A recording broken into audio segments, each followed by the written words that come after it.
Và đấy Insta page bắt sẵn thế này ni bọn nó đã cho nó video mà lấy tiền tháp về nó so với lô thế là bên mà tôi ở số làm như đi không lâu cho nó ấy thì Insta page ở trong mà về cho tiền tháp về là hậu thế nó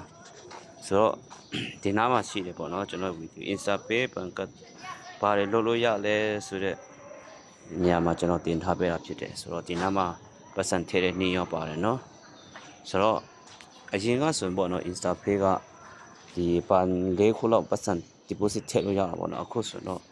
တစ်ခုပဲရတော့တယ်ပေါ့နော်ဆိုတော့တစ်ချက်ကြည့်လိုက်ရအောင်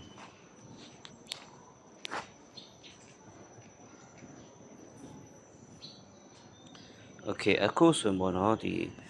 အခုပတ်စံထည့်မယ်ဆိုရင်ပေါ့နော်ကိုကဒီတိုင်းထည့်လို့မရဘူးเนาะဒီ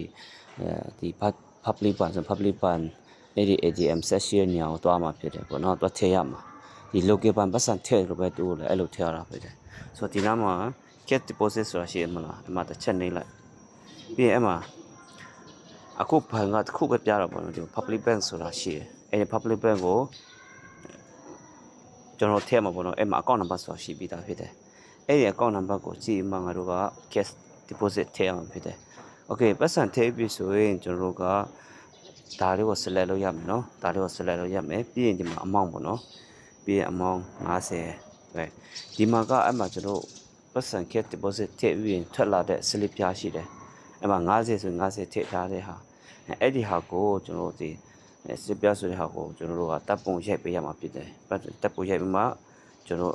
ထည့်ရတာဖြစ်တယ်ပေါ့နော်ဒါပြီးရင်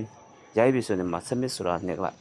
အဲ့ဆိုတော့ကျွန်တော်စနေတနေ့တွေတို့ထည့်တာတို့ဒီ9နိုင်နောက်ပိုင်းထည့်တော့နောက်နေ့မှဝင်မယ်ကွာစနေတနေ့မှထည့်ဖြစ်တယ်ဆိုရင်တော့တနေ့လာနေ့မှဝင်မှာပေါ့နော်အဲ့လိုမျိုးတွေရှိတယ်လို့ပြောပြတာเนาะဒါကတော့ပတ်စံဘယ်လိုထည့်မလဲဆိုတဲ့ဟာလေးအတွက်ကျွန်တော်ပြောပြတာဖြစ်တယ်เนาะကျေးဇူးအများကြီးတင်တယ်